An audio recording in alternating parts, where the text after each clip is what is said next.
ചെയ്യുമാറാകട്ടെ. അനുഗ്രഹീതമായ ഈ ഉപവാസ പ്രാർത്ഥനയുടെ പ്രാരംഭ ദിവസങ്ങളിൽ ദൈവത്തെ ഒന്നിച്ച് മഹത്വപ്പെടുത്തുവാൻ ദൈവമായ കർത്താവ് ഇടയാക്കട്ടെ. സ്തോത്രം ചെയ്യുന്നു. ഒരു വലിയ അനുഗ്രഹം നമ്മുടെ ജീവിതത്തിന്മേല് ദൈവം പകരുവാനായിട്ട് അർപ്പണബോധത്തോടും ആഗ്രഹത്തോടും ഇരിക്കുന്ന ദൈവത്തിനെ എന്നെ അനുഗ്രഹിക്കുവാൻ ഇന്ന് നമ്മുടെ മധ്യേ ദൈവം കടന്നു വന്നിട്ടുണ്ട്. ദൈവജനം എവിടെ കൂടുന്നുവോ അവിടെ ദൈവം സാന്നിധ്യമിട്ട് സഹായിക്കും. അവിടുത്തെ സാന്നിധ്യമുള്ള മണ്ഡലത്തിലാണ് നാം കടന്നു വന്നിരിക്കുന്നത്. അവിടെ നമ്മോട് ഹൃദ്യമായി സംസാരിപ്പാൻ താല്പര്യപ്പെടുന്നു. നമ്മോട് ഹൃദ്യമായി ഇടപെടുവാൻ താല്പര്യപ്പെടുന്ന ഒരു ദൈവത്തെയാണ് നാം സേവിക്കുന്നത്. സംസാരിക്കുകയും നമ്മുടെ ആവശ്യങ്ങളറിഞ്ഞ് പ്രവർത്തിക്കുകയും നമ്മോട് ചേർന്ന് വസിക്കുകയും ചെയ്യുന്ന സ്തോത്രം. ആ ദൈവത്തോട് ബന്ധപ്പെടുവാൻ ദൈവമായ കർത്താവ് നമുക്ക് ഭാഗ്യം നൽകിയതുകൊണ്ട് സ്തോത്രം ചെയ്യുന്നു. അത് ദൈവം നമ്മുടെ സങ്കേതവും ബലവുമാകുന്നു. കഷ്ടങ്ങളിൽ ഏറ്റവും അടുത്ത് തുണയാകുന്നെന്ന് എഴുതിയിരിക്കുന്ന പോലെ അവനൊരു ദുർഗമായി, യാക്കോബിന് ദൈവം നമ്മുടെ ദുർഗമെന്ന് എഴുതിയിരിക്കുന്ന പോലെ ഒരു റെഫ്യൂജായി, ഒരു സംരക്ഷകനായി, ഗോപുരമായി കർത്താവ് നമ്മുടെ മധ്യം. ഹല്ലേലൂയ. ഈ ദിവസങ്ങളിൽ ദൈവമായ കർത്താവ് നമ്മോട് സംസാരിക്കുകയും ഇടപെടുവാൻ പോകുന്നതുകൊണ്ട് വിശ്വാസത്തോടെ ദൈവത്തെ സ്തുതിക്കാം. ഹല്ലേലൂയ. സ്തോത്രം. ചിന്തയ്ക്കായിട്ട് വെളിപ്പാട് പുസ്തകം അതിന്റെ 3-ാം അധ്യായത്തിന്റെ 14 മുതലുള്ള വാക്യങ്ങൾ വായിക്കാം. 3-ാം അധ്യായത്തിന്റെ 14 മുതലുള്ള വാക്യം. ലവോദിക്കയിലെ സഭയുടെ ദൂതൻ എഴുതുക, വിശ്വസ്തനും സത്യവാനുമായ സാക്ഷിയായി ദൈവസൃഷ്ടിയുടെ ആരംഭമായ ആമേൻ എന്നുള്ളവൻ അരുളിച്ചെയ്യുന്നു. ഞാൻ നിന്റെ പ്രവൃത്തി അറിയുന്നു. നീ ഉഷ്ണവാനുമല്ല ശീതവാനുമല്ല. ശീതവാനോ ഉഷ്ണവാനോ ആയിരുന്നുവെങ്കിൽ കൊള്ളാമായിരുന്നു. ഇങ്ങനെ ശീതവാനുമല്ല ഉഷ്ണവാനുമല്ല ശീതോഷ്ണവാനാകിയാൽ നിന്നെ എന്റെ വായിൽ നിന്ന് ഉമ്മണുകളെ. ഞാൻ ധനവാൻ സമ്പന്നനായിരിക്കുന്നു, എനിക്ക് ഒന്നിനും മുട്ടില്ല എന്ന് പറഞ്ഞുകൊണ്ട് നീ നിർഭാഗ്യനും അരിഷ്ടനും ദരിദ്രനും കുരുടനും നഗ്നനുമെന്ന് അറിയാതിരിക്കയാൽ നീ സമ്പന്നനാകേണ്ടതിന് തീയിലൂതി കഴിച്ച പൊന്നും നിന്റെ നഗ്നതയുടെ ലജ്ജ വെളിവാകാതെ വണ്ണം ധരിക്കേണ്ടതിന് വെള്ള ഉടുപ്പും നിനക്ക് കാഴ്ച ലഭിക്കേണ്ടതിന് കണ്ണിൽ എഴുതുവാൻ ലേപവും എന്നോട് വിലയ്ക്ക് വാങ്ങുവാൻ ഞാൻ നിന്നോട് ബുദ്ധി പറയുന്നു. വെളിപ്പാട് പുസ്തകങ്ങളുടെ ഒരു സമാഹാരമായിട്ട്, ഒരു വെളിപ്പാടായി, പ്രവചനമായി നിയമത്തിൽ നിലകൊള്ളുന്ന പുസ്തകമാണ് വെളിപ്പാട് പുസ്തകം. 3 പ്രധാന ഭാഗങ്ങളായിട്ടാണ് ഈ പുസ്തകം തിരിച്ച് പഠിക്കുന്നത്. ഇപ്പോഴുള്ളത് മേലാൽ സംഭവിക്കാനുള്ളത് എന്നുള്ള നിലയിൽ 3 ഭാഗം ആയിട്ടാണ് നീ കണ്ടത് ഇപ്പോഴുള്ളത് മേലാൽ സംഭവിക്കാനുള്ളത് എന്ന് 3 നിലയിൽ ഈ പുസ്തകത്തെ തിരിച്ച് പഠിക്കാൻ കഴിയും. 1-ാം അധ്യായം നീ കണ്ടത് എന്നുള്ള നിലയിലും 2-3 അധ്യായം ഇപ്പോഴുള്ളതെന്നുള്ള നിലയിലും സ്തോത്രം 4 മുതൽ 19 വരെയുള്ള അധ്യായം മേലാൽ സംഭവിക്കാനുള്ളത് എന്നുള്ള നിലയിലും 19 മുതൽ 20, 21 അധ്യായങ്ങൾ, 22 അധ്യായങ്ങൾ അന്ത്യകാല സംഭവങ്ങളായി രേഖപ്പെടുത്തിയിരിക്കുന്നതായിട്ട് നമുക്ക് കാണുവാനായിട്ട് കഴിയും. ഇതിന്റെ 2-3 അധ്യായം 7 സഭകൾക്ക് എഴുതുന്ന ദൂതുകളാണ്. 1-ാം അധ്യായത്തിൽ കർത്താവിന്റെ പ്രത്യക്ഷത യോഹന്നാൻ ഉണ്ടാകുകയും ആ പ്രത്യക്ഷതയിൽ എഫെസോസ് മുതൽ ലവോദിക്ക വരെയുള്ള 7 സഭകളുടെ പേരെടുത്ത് പറഞ്ഞ് ആ സഭകൾക്ക് പറയുവാനായിട്ട് ദൂത് കൊടുത്തിരിക്കുന്നു. 7 സഭകൾക്കുള്ള ദൂതായിട്ടാണ് പ്രധാനമായിട്ട് ഈ വെളിപ്പാട് പുസ്തകത്തിൽ രേഖപ്പെടുത്തിയിരിക്കുന്നത്. എന്നാൽ ഏഷ്യ മൈനറിലുള്ള സഭയുടെ അത് ഒരു അപ്പോസ്തലനായ ബിഷപ്പായി അല്ലെങ്കിൽ സെൻട്രൽ നിലകൊള്ളുന്ന ഈ യോഹന്നാന് ഏഷ്യ മൈനറിൽ 7 സഭകളല്ലാതെ ധാരാളം സഭകൾ തന്റെ ഉത്തരവാദിത്തത്തിലുണ്ട്. 7 സഭകൾ പ്രത്യേകിച്ച് സെലക്ട് ചെയ്ത് ഇരിക്കുന്നതായിട്ട് നമുക്ക് കാണാൻ കഴിയുന്നു. 7 സഭകൾ പ്രത്യേകിച്ച് സെലക്ട് ചെയ്ത് ആ സഭകളോട് ദൂത് പറയുവാൻ പരിശുദ്ധാത്മാവ് യോഹന്നാന് ദൂതൻ മുഖാന്തരം വെളിപ്പെടുത്തി കൊടുക്കുന്നതായിട്ട് നമുക്ക് കാണുവാനായിട്ട്. അങ്ങനെയെങ്കിൽ 7 സഭകൾ എന്നുള്ളത് ദൈവത്തിന്റെ കണ്ണിലുള്ള ദൈവത്തിന്റെ പ്രത്യേക ഗണയിലുള്ള 7 പ്രത്യേക ദൂതുകൾ രേഖപ്പെടുത്തിയിരിക്കുന്നു. വേദപണ്ഡിതന്മാര് സഭയുടെ 7 കാലഘട്ടങ്ങളിലൂടെ കടന്നു പോകുന്ന സഭയ്ക്ക് ഇവിടെ നിലവാരത്തെയാണ് നമുക്ക് കാണുവാനായി കഴിയുന്നത്. സഭാ കാലയളവ് എന്ന് പറയുന്നത് നമ്മുടെ വാഴ്ത്തപ്പെട്ട കർത്താവായ യേശുക്രിസ്തുവിന്റെ ക്രൂശീകരണത്തിനു ശേഷം അപ്പോസ്തലന്മാർ ചെറുതപ്പെട്ട് പോയ കാലത്തിനു ശേഷം അവിടെയായി അവർ കൂടി വന്നുകയും കൂട്ടായ്മകൾ ആചരിക്കുകയും ചെയ്തു. അന്നു മുതൽ സഭയുടെ രൂപാന്തരം ഉണ്ടായി. മർക്കോസിന് മാളിമുറിയിൽ പരിശുദ്ധാത്മാവിനാൽ ദൈവത്തിന്റെ ആത്മാവിനാൽ നിറയപ്പെട്ട ഒരു 120 പേര് കൂട്ടം അവർ യെരൂശലേമിൽ കൂടി ദൈവത്തിന്റെ സഭ ഒന്നിച്ച് കൂടിയിരിക്കുമ്പോൾ സഭയ്ക്ക് പ്രശ്നം ഉണ്ടാകുകയും സഭ ചെറിപ്പോയവർ അവരുടെ സുവിശേഷം അറിയിച്ചതിന്റെ ഫലമായി ആ ചെറിപ്പോയിടത്തെല്ലാം സഭ രൂപാന്തരപ്പെട്ടു. ആ കാലഘട്ടം മുതലുള്ള സഭയെ നാം ചിന്തിക്കുമ്പോൾ ഈ കാലഘട്ടങ്ങളിലൂടെ കടന്ന് നമ്മുടെ വാഴ്ത്തപ്പെട്ട കർത്താവായ യേശു ക്രിസ്തുവിന്റെ 2ാം വരവ് വരെയുള്ള കാലഘട്ടങ്ങളെ 7 ഭാഗങ്ങളായി തിരിച്ചാണ് ഈ ദൂത് സഭകൾക്ക് കൊടുക്കുന്നതായിട്ട് രേഖപ്പെടുത്തിയിരിക്കുന്നത്. അങ്ങനെയെങ്കിൽ 7 കാലഘട്ടങ്ങളിലൂടെ കടന്നു പോകുന്ന സഭയാണ് നമുക്ക് 2ഉം 3ഉം അധ്യായത്തിൽ നമുക്ക് കാണാൻ കഴിയുന്നത്. Praise the Lord. 1ാം അധ്യായത്തിൽ Ephesus, Smyrna, Pergamos, തുയഥൈര, Sardis, Philadelphia, ലവോദിക്ക എന്ന 7 സഭകൾക്കാണ് ദൂത് എഴുതുന്നത്. അതിൽ കൂടുതൽ സഭ യോഹന്നാന്റെ ശുശ്രൂഷയിൽ തന്നെ, യോഹന്നാന്റെ പരിചരണയിൽ തന്നെ ഉണ്ട്. എന്നാൽ 7 പ്രധാനപ്പെട്ട സഭയെ സെലക്ട് ചെയ്ത് 7 കാലഘട്ടങ്ങളിൽ കൂടി കടന്ന് സഭ കടന്നു പോകുമ്പോൾ ആ സഭയുടെ നിലവാരങ്ങളെ മനസ്സിലാക്കി ദൈവത്തിന്റെ പരിശുദ്ധാത്മാവ് കൊടുക്കുന്ന ദൂതുകളായിട്ടാണ് വേദപുസ്തക പണ്ഡിതന്മാർ ഇതിനെ ചേർന്ന് പഠിക്കുന്നത്. 7ാമത്തെ സഭ ലവോദിക്ക സഭയാണ്. ലവോദിക്ക സഭയുടെ കാലയളവ് എന്ന് പറയുന്നത് ഈ വർത്തമാന കാലയളവാണ്. കാലാന്ത്യത്തിലുള്ള സഭയാണ് ലവോദിക്ക സഭ. ലവോദിക്ക സഭയോട് ദൂത് കൊടുക്കുന്നതായിട്ടാണ് ഈ 14 മുതലുള്ള ഭാഗങ്ങളിൽ നമുക്ക് കാണുവാൻ കഴിയുന്നത്. ഫിലദൽഫിയ സഭയ്ക്ക് ദൂത് കൊടുക്കുന്ന 7ാം അധ്യായത്തിൽ 7ാം വാക്യം നമുക്ക് കാണാൻ കഴിയുന്നു. ആ സഭയോടും പറയുന്നുണ്ട്, നിന്റെ പ്രവൃത്തി ഞാൻ അറിയുന്നു. നമ്മുടെ പ്രവൃത്തികളെ ദൂരത്ത് നിന്ന് അറിയുകയും നമ്മുടെ നിരൂപണങ്ങളെ ദൂരത്ത് നിന്ന് ഗ്രഹിക്കുകയും നമ്മുടെ ജീവിതത്തിൽ എല്ലാ പരാജയങ്ങളെയും വിജയങ്ങളെയും അറിയുന്ന ഒരു ദൈവമാണ് നമ്മുടെ ദൈവം. അവിടുത്തെ ദൃഷ്ടിക്ക് മറഞ്ഞിരിക്കുന്ന യാതൊരു സൃഷ്ടിയുമില്ല. ആകയാൽ അവിടുത്തെ ദൃഷ്ടിയുടെ മുമ്പിൽ നാം നഗ്നവും മലർന്നവുമായിരിക്കുന്നു. നമ്മുടെ ജീവിതം ദൈവത്തിന്റെ മുമ്പിൽ നഗ്നവും മലർന്നവുമായിരിക്കുന്നു എന്ന് നമുക്ക് കാണുവാൻ കഴിയുന്നു.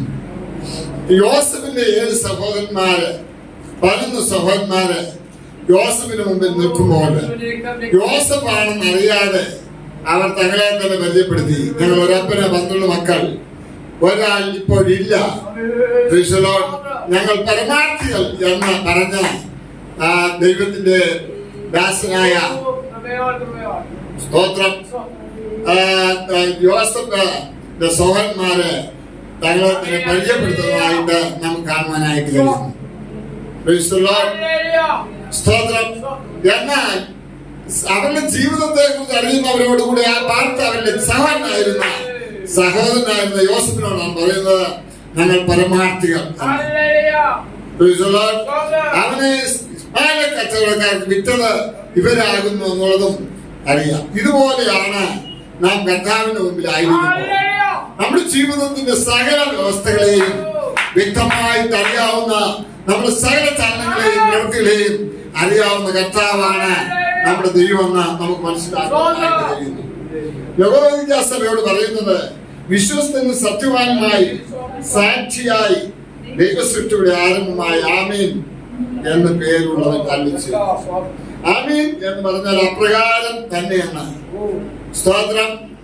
അതിന് മാറ്റമില്ലാത്ത നിലയിലുള്ള അനുഭവമാണ് ആമീൻ എന്ന പദം ഉപയോഗിക്കുന്നത്. ആമീൻ എന്നുള്ളവൻ അരുളി ചെയ്യുന്നത് എന്ന് പറഞ്ഞാൽ അവിടുന്ന് പ്രവർത്തിക്കുന്നത് കർശനമായ പ്രവൃത്തി ചെയ്യുന്ന വ്യക്തി എന്നുള്ള നിലയിലാണ് ആമീൻ എന്ന് പറയുന്നത്. ആമീൻ എന്നുള്ളവൻ അരുളി ചെയ്യുന്നത്. ഇവിടെ പറയുന്നത് ദൈവസൃഷ്ടിയുടെ ആരംഭമായ ആമീൻ. അവനെ കുറിച്ച് വ്യക്തമായിട്ട് പറയുന്നു, വിശ്വസ്തനും സത്യവാനുമായ സാക്ഷി. എന്താണ് സാക്ഷി? ദൈവ സൃഷ്ടിയുടെ സാക്ഷി. സകലോ സൃഷ്ടിച്ച ദൈവത്തിന്റെ സൃഷ്ടിയുടെ സാക്ഷ്യം നമുക്ക് വെളിപ്പെടുത്തുവാൻ കഴിയുന്ന ഒരു വ്യക്തി ഉണ്ടെങ്കിൽ നമ്മുടെ കർത്താവാണ്. Praise the Lord. സൃഷ്ടിപ്പിന്റെ സാക്ഷ്യം അറിയാവുന്നവൻ നമ്മുടെ വാഴ്ത്തപ്പെട്ട കർത്താവാണ്. നമ്മുടെ മേലുള്ള ദൈവത്തിന്റെ അധികാരതയാണ് ആ ഒരു പദം സൂചിപ്പിക്കുന്നത്. നമ്മുടെ മേലുള്ള ദൈവത്തിന്റെ അധികാരതയും ദൈവത്തിന്റെ അവകാശവുമാണ് ആ ഒരു പദം സൂചിപ്പിക്കുന്നത്. Praise the Lord. സകലത്തിന്റെ സാക്ഷി. Praise the Lord. ഹല്ലേലൂയ. അരുളി ചെയ്യുന്നത് ഞാൻ നിന്റെ പ്രവൃത്തി അറിയുന്നു. ഞാൻ നിന്റെ പ്രവൃത്തി അറിയുന്നു. Praise the Lord. നമ്മുടെ പ്രവൃത്തി അറിയുന്ന ഒരു കർത്താവ് നമ്മുടെ മുമ്പിലായിരിക്കുന്നു. നീ ഉഷ്ണവാനുമല്ല ശീതവാനുമല്ല ശീതോഷ്ണവാനായിരിക്കുന്നു. നമ്മുടെ ജീവിതത്തിന്റെ അത്ര ആത്മീയരുമല്ല അനാത്മീയരുമല്ല നിലയിലായിരിക്കുന്ന ഒരവസ്ഥ. അതിനെയാണ് ഇവിടെ പറയുന്നത്. ഉഷ്ണവാനുമല്ല ശീതവാനുമല്ല. ഉഷ്ണവാനെങ്കിൽ തീഷ്ണതയോടുകൂടെ ഉഷ്ണത്തോടുകൂടെ നിലകൊള്ളുന്നവനായിരിക്കാം. തണുത്താണെങ്കിൽ ശീതമാണെങ്കിൽ വളരെ തണുത്തതാണ്. എന്നാൽ തണുത്തതുമല്ല ചൂടുമല്ലാത്ത നിലയിൽ ഇരുനിലയിൽ കടന്നു പോകുന്ന അവസ്ഥ. യാക്കോബിന് മുമ്പിൽ നിന്ന മകൻ യാക്കോബ് ഇസ്ഹാക്കിന് മുമ്പിൽ നിന്ന യാക്കോബ് പറയുകയാണ്, സ്തോത്രം, ഞാൻ നിന്റെ മകനായ ഏശാവ്. പക്ഷെ ഏശാവ് ആകുന്ന അനുഭവത്തിൽ വ്യക്തിയുടെ ശബ്ദം യാക്കോബിന്റെ ശബ്ദമാണ്. എന്നാൽ അവനെ തപ്പി നോക്കി തിരിച്ചറിയാമെന്ന് അടുത്ത് വിളിച്ച് തപ്പി നോക്കിയപ്പോൾ ഏശാവിന്റെ രീതിയിലുള്ള ശരീരമാണ്. അപ്പൊ വാക്ക് നോക്കിയാൽ യാക്കോബും പ്രവൃത്തി നോക്കിയാൽ അവന്റെ ശരീരത്തെ തപ്പി നോക്കിയിട്ട് ഏശാവുമായി നിൽക്കുന്ന രണ്ട് അവസ്ഥയിലുള്ള ഒരു വ്യക്തി ഇസ്ഹാക്കിന്റെ ഭവനത്തിൽ അങ്ങൊരു കുഞ്ഞ് ജനിച്ചിട്ടില്ല. ഇസ്ഹാക്കിന് പരിചയമില്ലാത്ത നിലയിലുള്ള ഒരു ജന്മമായി തന്റെ കുടുംബത്തിൽ നിൽക്കുന്ന യാക്കോബ് അനുഗ്രഹം കൗശലത്തോടെ പ്രാപിച്ചു. സ്തോത്രം. അവന്റെ ജീവിതത്തിൽ അവന്റെ അതേ അവസ്ഥയിൽ മുമ്പോട്ട് പോകുന്ന പോലെ നാമും പലപ്പോഴും അതേ യാക്കോബിന്റെ മുമ്പിൽ നിൽക്കുന്ന ഏശാവിനെ പോലെ ദൈവത്തിന്റെ സന്നിധി മുമ്പോട്ട് പോകുന്ന ആ യാക്കോബിനെ പോലെ ഏശാവുമല്ല യാക്കോബല്ലാത്ത നിലയിൽ മുമ്പോട്ട് പോകുന്ന അവസ്ഥയാണ് പരിശുദ്ധാത്മാവ് പറയുന്നത്. നീ ഉഷ്ണവാനുമല്ല ശീതവാനുമല്ല ശീതോഷ്ണവാനായാൽ ഞാൻ നിന്നെ എന്റെ വായിൽ നിന്ന് വീണ് കളയും എന്ന് പറയുകയാണ്. ലവോദിക്ക സഭയുടെ അവസ്ഥ അതാണ്. ഈ കാലഘട്ടത്തിലെ സഭ ആധ്യാത്മികമായ അനുഭവങ്ങളിലേക്ക് ഉയർന്നു വരാൻ കഴിയാത്ത അവസ്ഥയിൽ ആത്മീയ ഭാവമുണ്ട്, സർവവും അവർക്കുണ്ട് എന്നുള്ള നിലയിലുള്ള ഭാവത്തിലുള്ള സഭയാണ് ഈ കാലത്തിലെ സഭ. നല്ല സഭയോട് പറയുകയാണ്, നിന്റെ പ്രവൃത്തി ഞാൻ അറിയുന്നു. സ്തോത്രം. നമ്മെ വ്യക്തമായി അറിയുന്ന, നമ്മെ വ്യക്തമായി ഗ്രഹിക്കുന്ന ഒരു സിദ്ധിതാവായ ദൈവത്തിന് മുമ്പിലാണ് നാം ആയിരിക്കുന്നത്.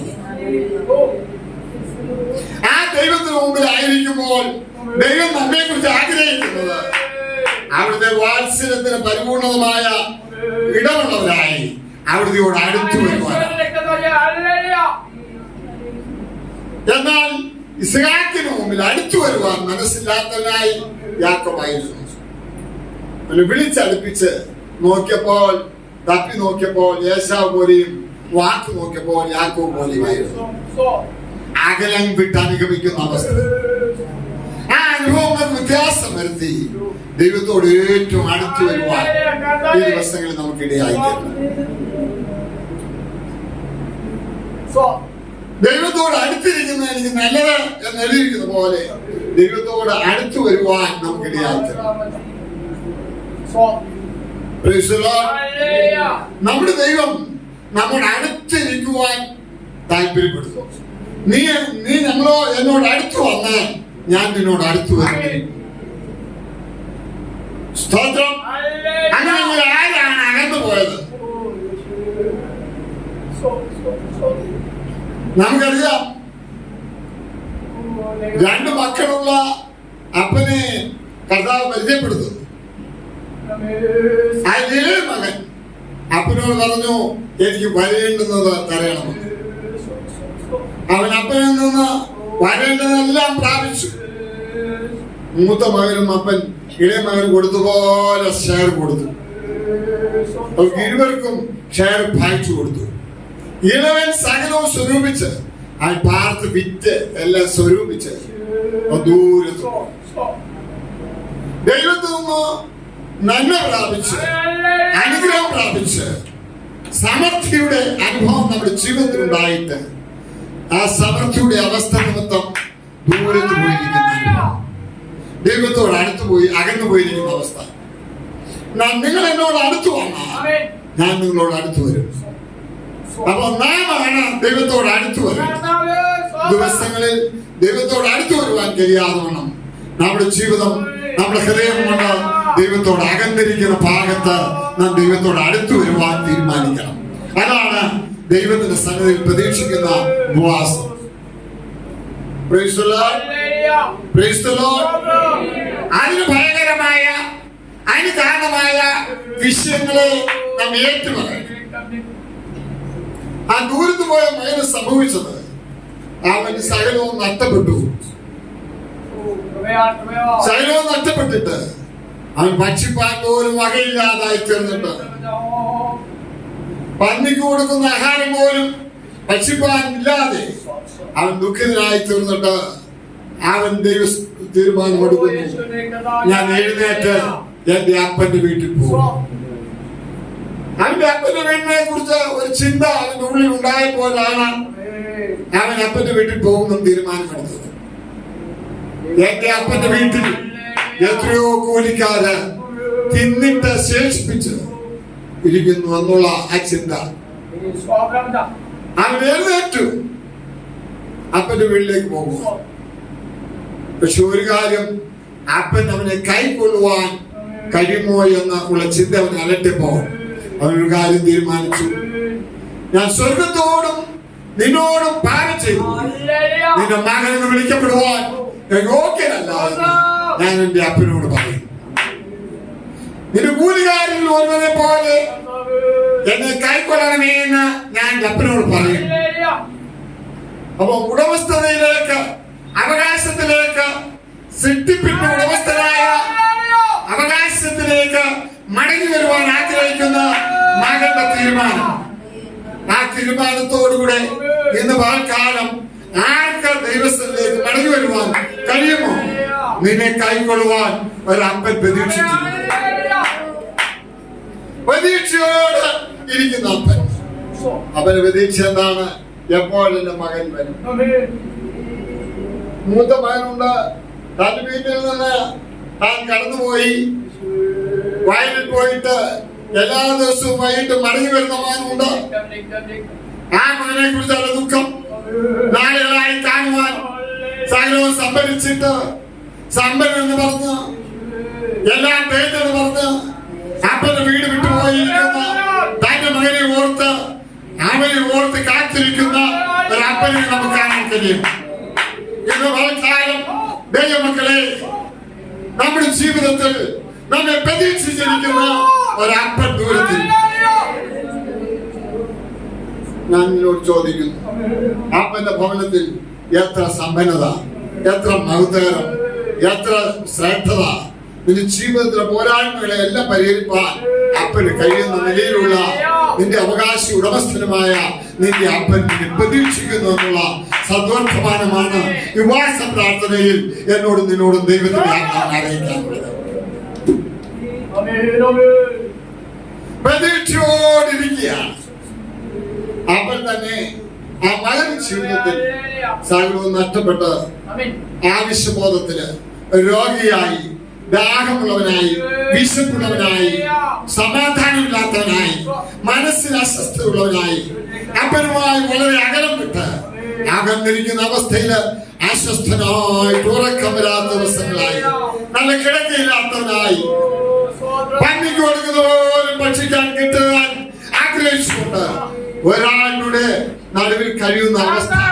ഇന്ന് വാൽക്കാലം പോരായ്മയുടെ നടുവിൽ കഴിയുന്ന അവസ്ഥ നിന്റെ ജീവിതത്തിലുണ്ടോ? അസ്വസ്ഥത നിന്റെ ജീവിതത്തിലുണ്ടോ?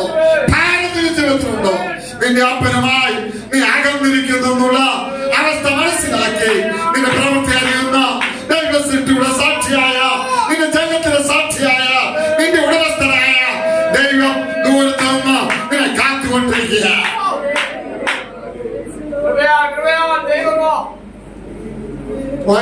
സമർപ്പണം, ഒറ്റ തീരുമാനം. അത് മാത്രമല്ല, ഒരു മടങ്ങി വരവ് ഇന്ന് പൽക്കാലം നിന്റെ ജീവിതത്തിൽ ആവശ്യം. രക്ഷിക്കപ്പെട്ടു, സ്നാനപ്പെട്ടു, ആ അഭിഷേകം പ്രാപിച്ചു, അല്ലെ സ്നാനപ്പെട്ടു, അതുകൊണ്ട് തീർന്നു, പെന്തക്കോസ്തിലായി തീർന്നു, അതുകൊണ്ട് തീർന്നു എന്ന് ചിന്തിക്കരുത്. ക്രിസ്ത്യൻ ജീവിതത്തിന് അനേക പടികളുണ്ട്. അതിന്റെ പ്രാരംഭ പടിയിൽ പോലും നാം ആയിട്ടില്ല. നാം ദൈവത്തൊന്ന് വളരെ ദൂരെയാണ്. എന്നാൽ ദൈവത്തോട് ഉപവസിക്കുവാൻ, കൂടെ വസിക്കുവാൻ, മടങ്ങി വരുവാൻ, വസിക്കുവാൻ, കൂടെ വസിക്കുവാൻ ആഗ്രഹിക്കുന്ന ദൈവമക്കൾക്ക് ഇന്ന് തൽക്കാലം പരിശുദ്ധാത്മാവ് ഒരു മടങ്ങി വരവ് ആവശ്യമെന്ന് നിങ്ങളോട് പറയുക.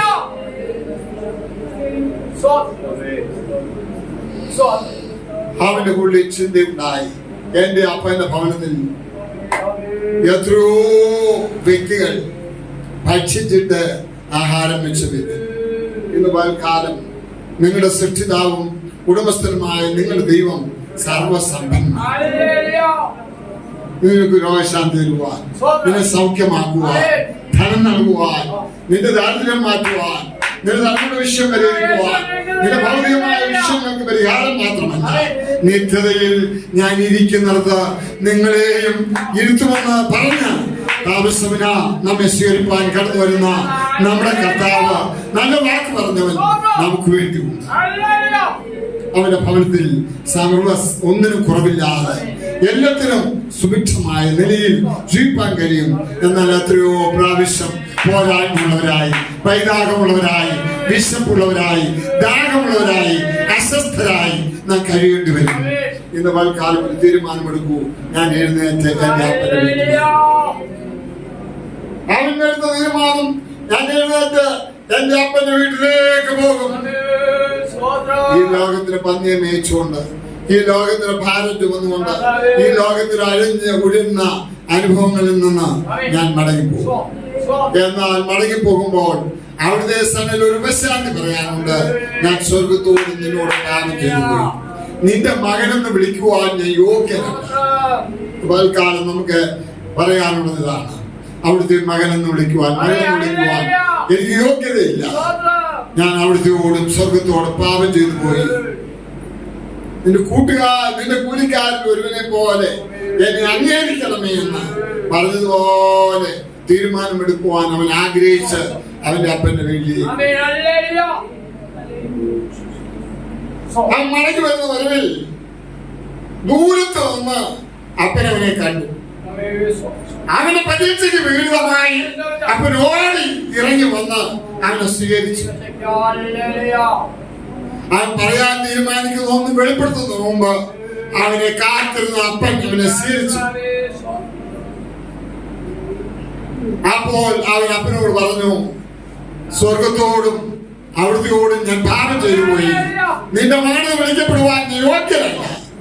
ഒരു കൂലിക്കാരൻ ഒരുവനെ പോലെ എന്നെ സ്വീകരിക്കാമെന്ന് പറഞ്ഞപ്പോൾ അപ്പൻ അത് കേൾക്കാൻ നിന്നില്ല.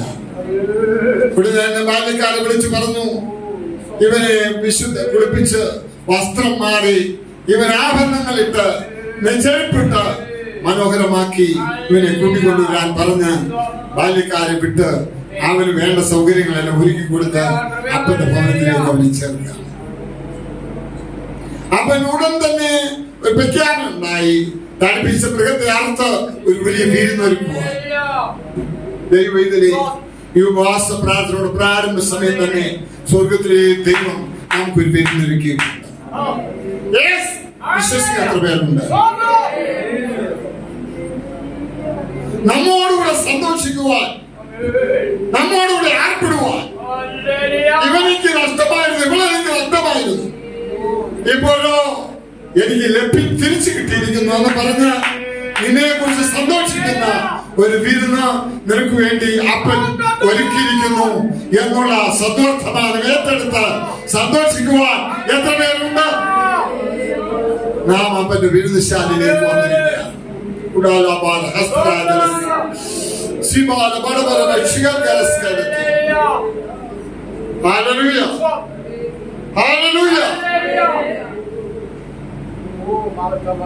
അങ്ങനെയെങ്കിൽ ഇവിടെ പറയാണ്, ഞാൻ നിന്റെ പ്രവൃത്തി അറിയുന്നു. സ്തോത്രം. എന്നാൽ നിന്റെ ജീവിതത്തിൽ സംഭവിച്ചത് എന്താണെന്ന് ഇവിടെ പരിശുദ്ധാത്മാവ് രേഖപ്പെടുത്തുകയാണ്. ഉഷ്ണവാനുമല്ല ശീതവാനുമല്ല, ആ. ശീതവാനോ ഉഷ്ണവാനോ ആയിരുന്നു എങ്കിൽ കൊള്ളായിരുന്നു. ആ. ഇങ്ങനെ ശീതവാനുമല്ല ഉഷ്ണവാനുമല്ല ശീതോഷ്ണവാനാകിയാൽ ഇനി എന്റെ വായിൽ നിന്ന് ഉമിഴുകളെ.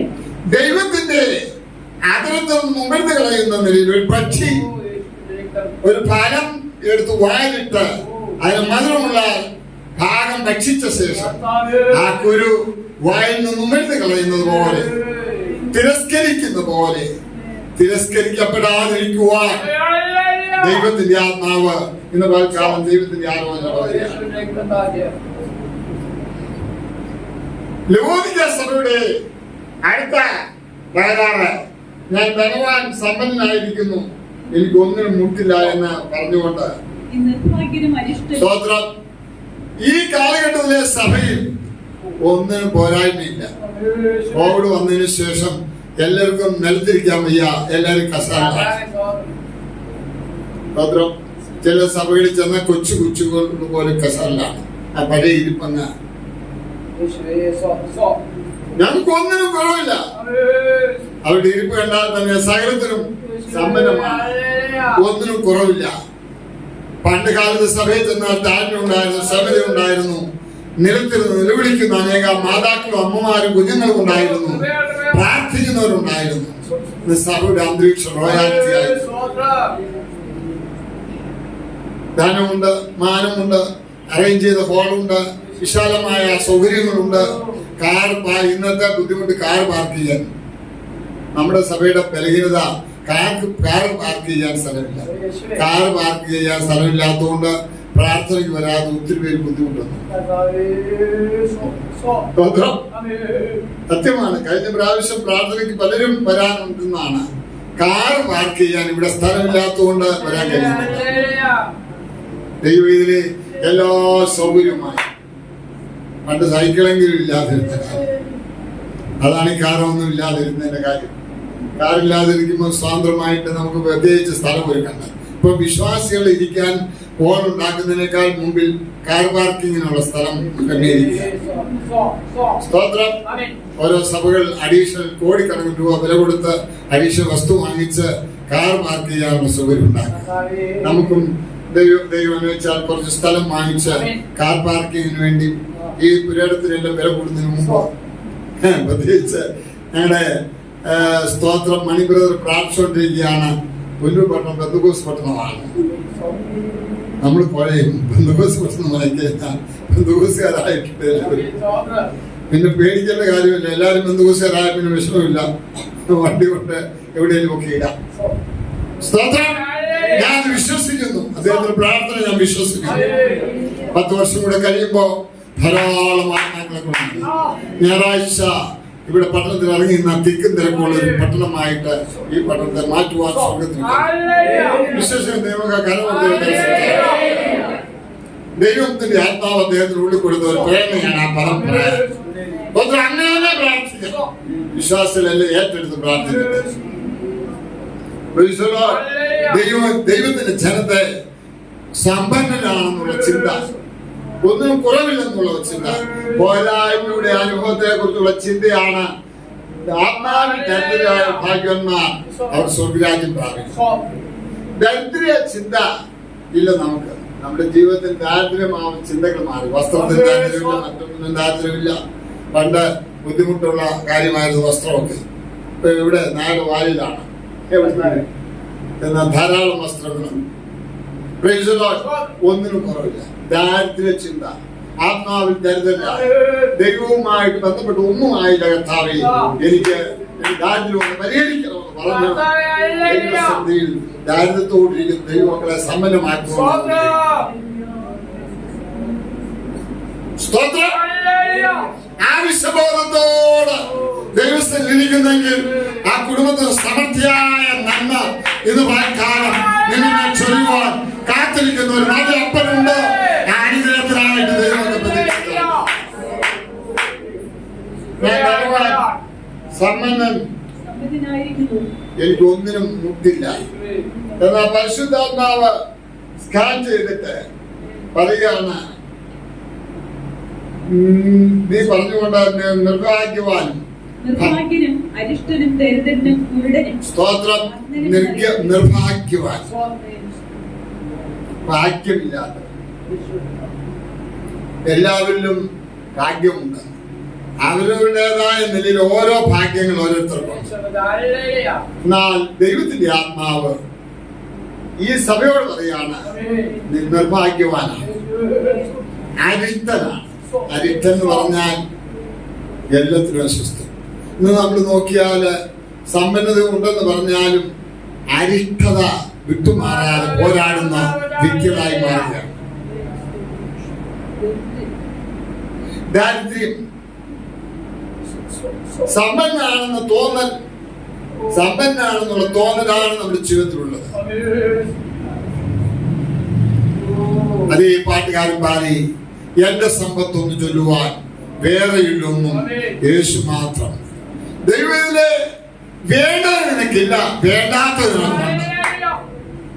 വേണ്ടാത്തത് ഉണ്ട് പോലുള്ള നിലയിൽ സമ്പന്നെന്ന് ചിന്തിച്ചിരുന്നാൽ സമ്പത്ത് പ്രാപിക്കേണ്ട സമ്പത്ത് നിനക്കില്ല. പാട്ടുകാരൻ പാടി, എന്റെ സമ്പത്തൊന്നു ചൊല്ലുവാൻ വേറെയില്ലൊന്നും യേശു മാത്രം സമ്പത്താകുന്നു. ദൈവത്തിലെ നമ്മുടെ സമ്പത്ത് യേശുവാണ്. ധനവും സമ്പന്നൻ ഒന്നും കുറവില്ല എന്ന് പറയുമ്പോൾ തന്നെ നിർഭാഗ്യവാനും അരിഷ്ടനും ദാരിദ്ര്യനുമായിരിക്കും. ദൈവത്തിലെ ഈ ദാരിദ്ര്യം പരിഹരിക്കുവാൻ യേശു ക്രിസ്തു എന്ന സമ്പന്നമായ അനുഭവം, യേശു ക്രിസ്തു എന്ന വ്യവസ്ഥ നിന്റെ ജീവിതത്തിൽ പ്രാപിച്ചു കഴിയുമ്പോൾ നീ സമ്പത്തുള്ള. നിങ്ങൾക്കറിയാമോ, സമൂഹത്തിൽ പരാജിതമായ അനേകരും ജീവിതത്തിന്റെ അനുഭവങ്ങളിലേക്ക് കർത്താവിൻ അവരുടെ ജീവിതത്തിലേക്ക് വന്നപ്പോഴുണ്ടായി. അവരുടെയും ദാരിദ്ര്യം മാറ്റുവാൻ മഹത്തരമായ സമ്പത്ത് ഉപദേശിച്ചു കൊടുക്കുവാൻ പത്രോസും യോഹന്നാനും ദരിദ്രനായ ഭിക്ഷ അയച്ച ആ പിശുവിനോട് പറഞ്ഞത്, നീ ഉദ്ദേശിക്കുന്ന വെള്ളി പൊന്നും നിന്റെ ദാരിദ്ര്യം ഉണ്ടാക്കുന്ന വെള്ളി പൊന്നും ഞങ്ങൾക്ക് തരാൻ, എന്നാൽ നിന്നെ സമന്മാക്കുന്ന ഞങ്ങളെ സമന്മാക്കിയ ഞങ്ങളുടെ കൈവശമുള്ള സ്വതന്ത്രം നസ്രയനായ യേശുവിന്റെ നാമത്തിൽ നീ എഴുന്നേൽക്ക എന്ന് പറഞ്ഞു. അവൻ ചാടിയും തുള്ളിയും എഴുന്നേറ്റ് അവരോടുകൂടെ ആലയത്തിൽ പ്രവേശിച്ചു. ഇതുവരെ ആലയത്തിൽ പ്രവേശിക്കാൻ ഭാഗ്യമില്ലാതെ ഒരു വാതിക്കൽ ഭിക്ഷ ചെന്നി ആളുകളുടെ കയ്യിലിരിക്കുന്ന കാശ് വാങ്ങിച്ച് കീശയിലിട്ട് സമ്പന്നാകാൻ ആഗ്രഹിച്ചെങ്കിലും ഇതുവരെ പ്രാപിക്കാൻ കഴിയാത്ത അവന് പ്രാപിക്കേണ്ടത് പ്രാപിച്ചു. ദൈവത്തിലെ ഇതുവരെ ഈ സമ്പന്നനായ യേശുവിനെ നീ ഏറ്റെടുത്തിട്ടില്ല.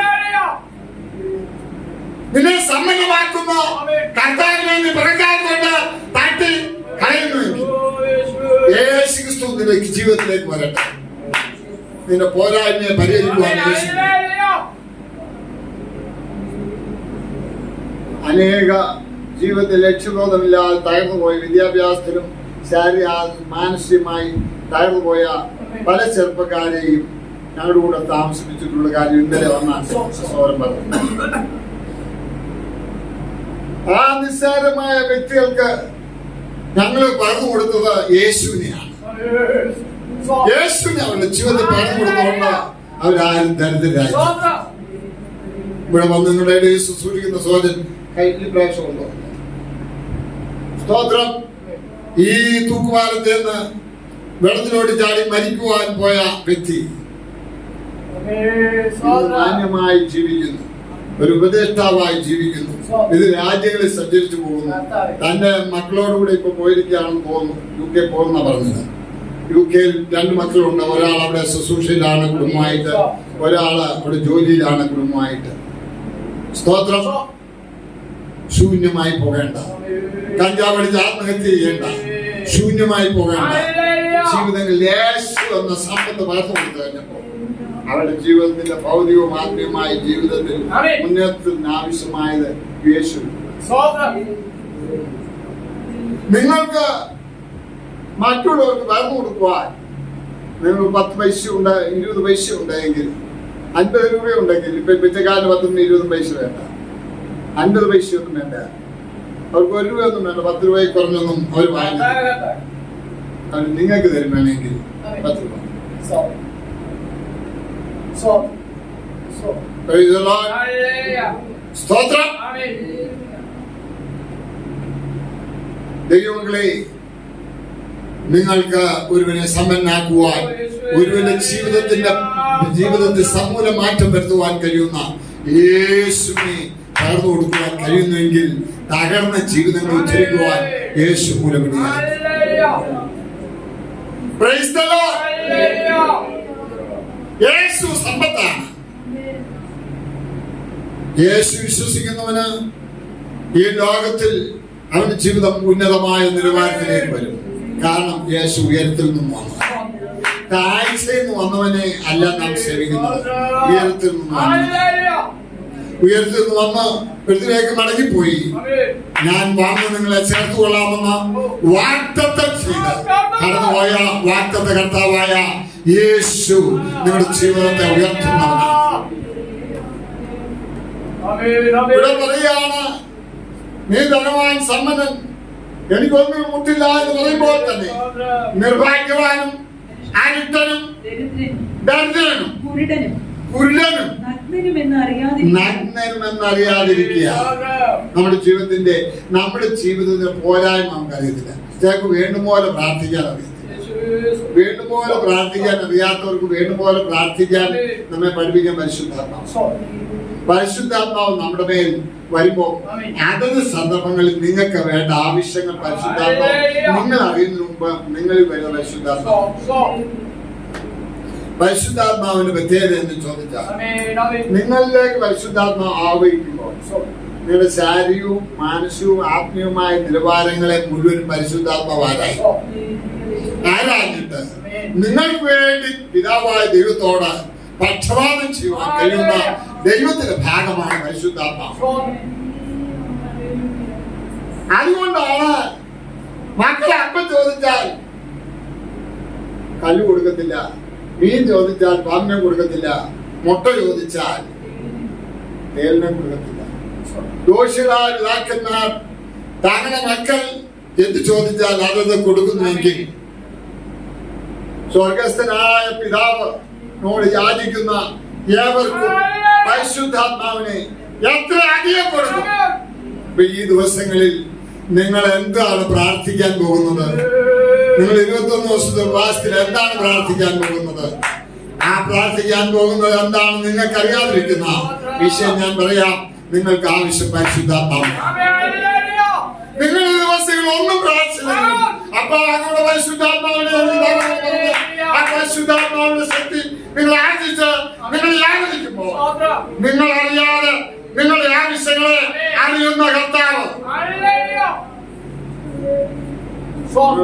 സ്വർഗത്തിൽ പോകുമോ, UK പോകുമോ, അമേരിക്കയിൽ പോകുമോ, ഇംഗ്ലണ്ടിൽ പോകുമോ എന്നറിയാതിരിക്കുമ്പോ നിങ്ങൾ പോകേണ്ട സ്ഥലങ്ങളും നിങ്ങളായിരിക്കേണ്ട അനുഭവം, നിങ്ങൾ പോകാൻ കഴിയാതിരിക്കുന്ന സ്ഥലത്ത് നിങ്ങളുടെ തലമുറ പോയിട്ട് നിങ്ങളെ അവിടേക്ക് കൊണ്ടുപോകുന്ന സാഹചര്യങ്ങളും നിങ്ങൾ വസിക്കുന്ന പരിശുദ്ധാത്മാവ് ജീസസ്.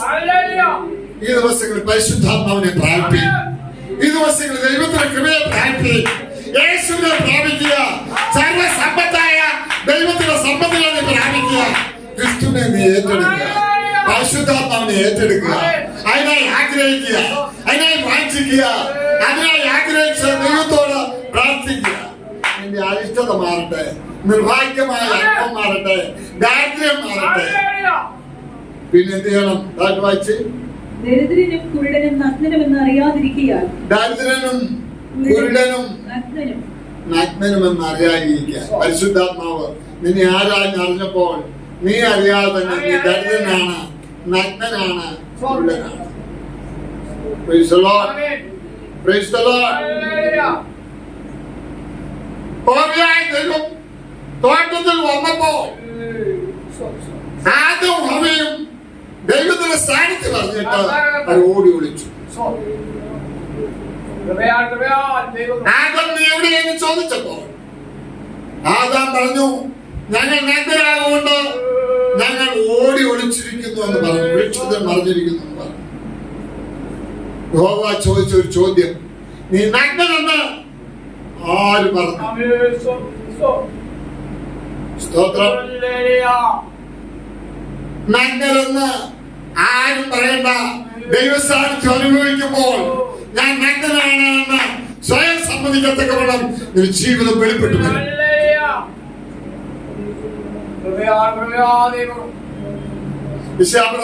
അധ്യായത്തിൽ വായിക്കുമ്പോൾ ഉസ്യാവ് മരിച്ച ആണ്ടിൽ കർത്താവ് ഉയർത്തുമ്പോൾ സിംഹാസനിരിക്കുന്ന കാഴ്ച യെശയ്യാവ് കണ്ടു. ആ കാഴ്ച കണ്ടപ്പോൾ യെശയ്യാവ് പറഞ്ഞു, അയ്യോ ഞാൻ നശിച്ചു. അതുവരെ നശിക്കാതിരുന്ന യെശയ്യാവ് തന്റെ നാശത്തെ കുറിച്ചുള്ള അറിവ് തനിക്ക് ലഭിച്ചു. അയ്യോ ഞാൻ നശിച്ചു, ഞാൻ അശുദ്ധ അതിരമുള്ള ജനത്തിനാണ് വസിക്കുന്നു, ഞാൻ അശുദ്ധ അതിരമുള്ള മനുഷ്യനാണ്. ദൈവമക്കൾ, നമ്മുടെ ജീവിതത്തെ നമുക്കൊന്ന് കാണുവാൻ കഴിയണമെങ്കിൽ നമ്മുടെ സൃഷ്ടിതാവായ സകല പ്രവൃത്തി ആരായുന്ന, സകല ഹൃദയങ്ങളെയും ആരായുന്ന ദൈവത്തെ കാണുവാൻ ഒരു കാഴ്ചപ്പാട് നമുക്കുണ്ടാകും. ഈ ദിവസങ്ങളിൽ ദൈവസാന്നിധ്യം നമ്മുടെ മധ്യ ഇടുമ്പോൾ നമ്മൾ നിലവിളിക്കും. ദൈവസാന്നിധ്യം ഇവിടെ വരുമ്പോൾ നമ്മുടെ ജീവിതത്തിന്മേൽ അനുഭവപ്പെടുമ്പോൾ അറിയാതെ നാം നിലവിളിച്ചു. എന്താണ് കാരണം? പോരായ്മകളെ നമുക്ക് കാണുവാൻ കഴിയുന്ന ദൈവസാന്നിധ്യം നമ്മുടെ ജീവിതത്തിന്മേൽ വരുമ്പോഴാണ്. സ്തോത്രം. ഇവിടെ ദൈവത്തിന് പരിശുദ്ധാത്മാവ് പറയുകയാണ്, നീ നഗ്നനാണ്, കുരുടനാണ്, ദരിദ്രനാണ്, അരിഷ്ടനാണ്. നിന്റെ അരിഷ്ടത മാറണം, കുരുടൻ മാറണം.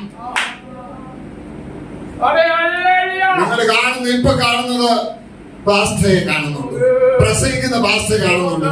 നിങ്ങളിപ്പോ കാണുന്നത് നിങ്ങളുടെ സഭാവിശ്വാസികളെ കാണുന്നുള്ളൂ, നിങ്ങളിപ്പോ കാണുന്ന കസാല കാണുന്നുള്ളൂ, ഇപ്പൊ കാണുന്ന ഭാര്യ കാണുന്നുള്ളൂ, ദൈവത്തെ കാണുന്നുള്ളൂ. എന്നാൽ നിങ്ങളുടെ കണ്ണ് ആത്മാവിനൊന്ന് തുറന്നാൽ കാണേണ്ടവരെ നിങ്ങൾ കണ്ടാൽ നിങ്ങളുടെ ജീവിതത്തെ കണ്ടുപിടിച്ച് നിലവിളിക്കാൻ തുടങ്ങും. പാസ്റ്റയെ കണ്ടാൽ നിലവിളിക്കാൻ തോന്നില്ല, നിങ്ങളുടെ പോരായ്മ അറിയത്തില്ല. എന്നാൽ സകലത്തിന് സമർത്ഥനായ ദൈവത്തെ കാണുമ്പോൾ നിന്റെ പരാജയങ്ങളെ കാണുവാൻ നദിയുടെ തീരത്ത്, പുലായി നദിയുടെ തീരത്തൊക്കെ ദൈവത്തിന്റെ ദാസനായ ദാനിയേല്, എസ്കേൽ മുതലായ പിതാക്കന്മാരായിരുന്നപ്പോൾ അവർക്ക് പാപബോധമുണ്ടായി. അവർ ദൈവ സാന്നിധ്യം അനുഭവപ്പെട്ടു. ദൈവ സാന്നിധ്യം അനുഭവപ്പെട്ടപ്പോൾ അയ്യോ ഞങ്ങൾ പാപികളാണ്, ഞങ്ങൾ നിന്റെ ജനം പാപം ചെയ്തു, നിന്നോട് തന്നെ പാപം ചെയ്തു, നിന്റെ മക്കളൊന്നും വിളിക്കപ്പെടുവാൻ യോഗ്യനല്ല എന്ന് പറഞ്ഞ് നിലവിളിയാണ് അവരുടെ ജീവിതത്തിൽ ഉയർന്നത് നമുക്ക് കാണാൻ കഴിയുന്നത്. ഞാനിപ്പോ 9-10 അധ്യായം വായിക്കുമ്പോൾ ഞാൻ പറഞ്ഞ ഭാഗമല്ല, നിന്റെ ജനം എന്റെ ജനം പാപം ചെയ്തു, ഞങ്ങൾ നിന്നോട് പാപം ചെയ്തു. ദൈവവേദനയെ ഇന്ന് വാൽക്കാലം വലിയൊരു കാഴ്ചപ്പാടിലേക്ക് നമ്മുടെ പോരായ്മയെ പരിഹരിക്കുന്ന ദിവസങ്ങളായി ഈ ദിവസങ്ങൾ നമുക്ക് എടുക്കാം. വായിച്ചാട്ടെ. സമ്പന്നനാകേണ്ടതിന് തീയിൽ ഊതിക്കഴിച്ച പൊന്ന്, നീ സമ്പന്നനാകുക എന്നുള്ളത് ദൈവം ആഗ്രഹിക്കുന്നു. സ്തോത്രം. നിങ്ങളുടെ വിശ്വാസത്തിന്റെ പരിശോധന ചെയ്ത പൊന്നിനേക്കാൾ കഷ്ടതയിൽ തികഞ്ഞെടുത്ത വിശ്വാസത്തിൽ ഉറച്ച അവസ്ഥയിലേക്ക് കടന്നു വരിക എന്നുള്ളതാണ് സമ്പത്തിന്റെ ശ്രദ്ധ. തീയിലൂഴ്തിക്കരിച്ച പൊന്ന, വലിയൊരു വിശ്വാസം, വിലമറിക്കാൻ കഴിയാത്ത വിശ്വാസം. ആ വിശ്വാസത്തിലൂടെ നേടിയെടുക്കുവാൻ കഴിയുന്ന വിജയകരമായ അത്ഭുത പ്രവൃത്തികളും വീര്യപ്രവൃത്തികളും നമ്മുടെ ഇടയിൽ നടക്കുമ്പോൾ ജീസസ്, ഹല്ലേലൂയ, ഹല്ലേലൂയ,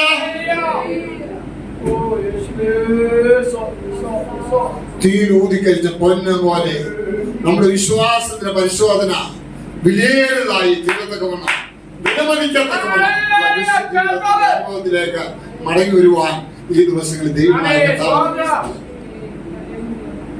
തീരുതികച്ച പൊന്നും അടുത്തത് നഗ്നതയുടെ ലജ്ജ നിന്റെ നഗ്നതയുടെ ലജ്ജ വെളിവാകാതിരിപ്പാൻ.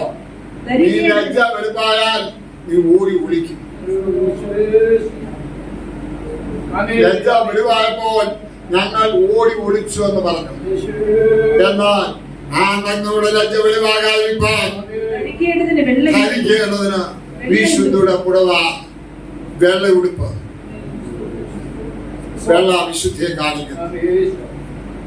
സ്തോത്രം. ദൈവത്തിന്റെ പക്കൽ നിന്ന് നീതിയുടെ വസ്ത്രം. സ്വർഗത്തോട് നിന്നോട് പാപം ചെയ്തു പോയെന്ന് പറഞ്ഞത് കേൾക്കുവാൻ അപ്പം നിന്നില്ല. അപ്പൻ അവനെ വസ്ത്രം ഉടുപ്പിച്ച് അവന് നാടുന്ന വസ്ത്രമെല്ലാം മാറ്റി ശ്രേഷ്ഠമായ അബദ്ധം ധരിപ്പിച്ച് ചെരുപ്പിടിച്ച് ശ്രേഷ്ഠമായ അനുഭവത്തിലേക്ക് ഉയർത്തുപോലെ അപ്പന്റെ മക്കൾ ഉന്നതമായ വസ്ത്രമുണ്ട്. ജീവിതത്തിലെ പോരായ്മയെ പരിഹരിക്കുന്ന ആ സ്വർഗമായ വസ്ത്രം. ദൈവവേദന ദൈവവുമായിട്ട് നമ്മുടെ ബന്ധം പൂർണ്ണമാക്കാതിരിക്കുമ്പോൾ നാം അറിയാതെ ലോകത്തിന് മുമ്പിൽ നാം നഗ്നരാണ്. ഒത്തിരി പോരായ്മയുള്ളവരാണ്. ലോകത്തിനമ്മേ സ്തോത്രം പുച്ഛിച്ച് തള്ളത്തക്കമുള്ള അനേക കാര്യങ്ങൾ. എന്നാൽ ആ നഗ്നതയുടെ ലജ്ജ വെളിവാകാതിരിക്കുവാണെന്നതിന് വെള്ള വസ്ത്രം ധരിച്ച് ശുദ്ധീകരിച്ച് നീതിയുടെ വസ്ത്രം ധരിച്ച് ദൈവത്തിലേക്ക് വരുവാൻ ദൈവമായ ഓർപ്പിച്ചല്ലോ. യോശുവ മുഷിഞ്ഞ വസ്ത്രം ധരിച്ചുകൊണ്ട് ദൈവസന്നിധിയിൽ പാർക്കുന്നു. അതേ സാധാരണ ദൂതന്മാർ ദൈവസന്നിധിയിൽ പറഞ്ഞു, യോശുവ മുഷിഞ്ഞ വസ്ത്രം ധരിച്ച് നിന്റെ ആലയത്തിൽ ശുശ്രൂഷിക്കുന്നു എന്ന് പറഞ്ഞു. പരിശുദ്ധാത്മാവിനെ കുറിച്ച് പറഞ്ഞത് ഞാൻ അവനെ തീർന്ന് വലിച്ചെടുത്ത കൊള്ളിയാണ്. അതുകൊണ്ട് അവന് മുഷിഞ്ഞ വസ്ത്രം മാറ്റി അവന് നല്ല വസ്ത്രം ധരിപ്പിക്കുവാൻ സ്വർഗത്തിലെ ദൂതന്മാരോട് ദൈവം കൽപ്പിച്ചു. അവന്റെ നഗ്നത വെളിവാകാതിരിപ്പാൻ മുഷിഞ്ഞ വസ്ത്രങ്ങളെല്ലാം മാറ്റി ശ്രേഷ്ഠമായ വസ്ത്രം ധരിപ്പിച്ച് വെള്ളയുടുപ്പ് ധരിപ്പിക്കുന്ന ആ വിശുദ്ധിയുടെ പുടവ ധരിപ്പിക്കുന്ന കർത്താവെന്ന് പൽക്കാലം പോരായ്മയുണ്ടപ്പ, പരാജയമുണ്ടപ്പ, നഗ്നതയുണ്ടപ്പ എന്ന് പറഞ്ഞു ദൈവത്തെ ഏൽപ്പിക്കുന്നെങ്കിൽ അവന്റെ മക്കൾ അവന്റെ രക്തത്തിൽ കഴിയ കുഞ്ഞാന്റെ രക്തത്തിൽ കഴിയ ശുഭ്രവസ്ത്രം ഗോപുരത്തിൽ കൂടി അകത്ത് കിടക്കേണ്ടതിന് താങ്കളുടെ വസ്ത്രം കുഞ്ഞാൻ രക്തത്തിൽ കൈ വെടിപ്പാക്കി യേശുവിന്റെ രക്തത്തിൽ താങ്കളുടെ വസ്ത്രം കഴുകി വെടിപ്പാക്കി ശുഭ്രവസ്ത്രമാക്കി തീർന്ന അനുഭവത്തിൽ ആയിത്തീരുവാൻ ദൈവം നമ്മെ കുറിച്ച് ആഗ്രഹിക്കുന്നു. ലജ്ജ വെളിവായിരിക്കാൻ വെള്ളവസ്ത്രവും അടുത്തത് നിനക്ക് കാഴ്ച ലഭിക്കേണ്ടതിന് കണ്ണിൽ എഴുതുവാൻ ലേഖവും എന്നോട് നമ്മുടെ ജീവിതത്തിന്റെ ഏറ്റവും വലിയ കാര്യം കുരുട്ടാണ്. കാണാൻ തിരുവനന്തപുരം പറയുന്നു, ഇവയില്ലാത്തവനോ ഹ്രസ്വദൃഷ്ടി ഉള്ളവനായി അവരുടെ മുമ്പിലത്തെ പാപങ്ങളെ കാണുവാൻ കഴിയാത്തവനായി. ഇപ്പം കുടുംബമായിട്ടോ വ്യക്തിപരമായിട്ടോ ഒക്കെ സമർപ്പിച്ചിരിക്കുന്നല്ലോ. യഥാർത്ഥമായി ദൈവത്തിന്റെ സാന്നിധ്യം നിങ്ങളുടെ മേൽ നേരിടുമ്പോൾ നിങ്ങളുടെ ജീവിതത്തിൽ നിങ്ങളുടെ ജീവിതത്തിൽ പരാജയമുണ്ടോ എന്ന് നിങ്ങൾക്ക് എന്നെ കണ്ടുകൊണ്ട് നിലവിളിക്കാൻ തുടങ്ങും. ദൈവമേ ആ വലിയ വെളിപ്പാട് നിന്റെ ജനത്തിൽ കൊടുക്കണമേ എന്ന് പ്രാർത്ഥിക്കുന്നു. 2 പത്രോസിന്റെ ലേഖനം 1-ാം അധ്യായത്തിന്റെ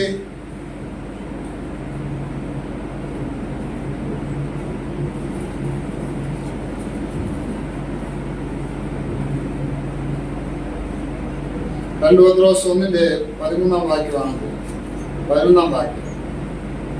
ഇങ്ങനെ ചെയ്താൽ നിങ്ങൾ ഒരു നാളും ഇടറി പോകാതെ നമ്മുടെ കർത്താവും രക്ഷിതാവുമായ യേശുക്രിസ്തുവിന്റെ നിത്യരാജ്യം. അതിന്റെ 9 മുതൽ വാക്യമായി അവയില്ലാത്തവനോ കുരുടനത്രേ. അവൻ ക്രിസ്തു ദൃഷ്ടിയുള്ളവനും തന്റെ മുമ്പിലത്തെ പാപങ്ങളുടെ ശുദ്ധീകരണം മറന്നു. നിങ്ങൾ നിങ്ങളെ തന്നെ ശുദ്ധീകരിച്ചിരിക്കുന്നവരാണ്. നല്ലത് നിങ്ങളുടെ ഓർമ്മയിലുള്ളതൊക്കെ ശുദ്ധീകരിച്ചിരിക്കുക. പക്ഷേ നിങ്ങളുടെ കണ്ണ് ദൈവം തുറന്നാൽ ഞങ്ങൾ പ്രാർത്ഥിക്കാനുള്ളത്, ദൈവമേ ഇവൻ കാണത്തക്കവണ്ണം ഇവന്റെ കണ്ണൊന്ന് തുറക്കണമേ.